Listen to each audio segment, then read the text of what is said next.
Ingvar, kuidas sa avastasid, et teadvuse omadused on just teadvuse omadused? Tead, kui kaevata nagu sügavalt sisse, enda sisse, siis hakkad nagu avastama selliseid teadmiseid. Lihtsalt paned tähele, mis toimub. Ja teadvuse omadused on samasugusel viisil avastatud. Näiteks millalgi avastab iga inimene seda, et ta mõtleb.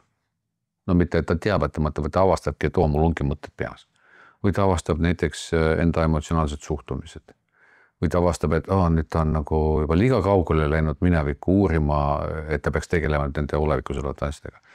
Ehk sellised avastused on hästi tavalised.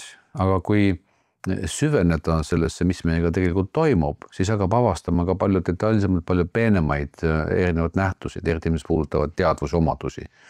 Näiteks taipamine, kuidas toimub taipamine.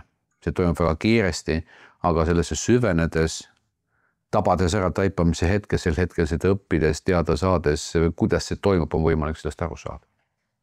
Nii et see on, tavaliselt öeldakse selle kohta enese uurimine, mitte enese kohta lugemine ja mõtlemine, vaid enese uurimine on praktiline teadvustatud töö, kus sa siis jälgid, paned tähele igasuguseid sisemisi arenguid, sisemisi muutusid, sisemisi protsesse, teed seda korduvalt ja avastad teatud seaduspärasused. Nii et sealt on kogu see teadmine tulnud.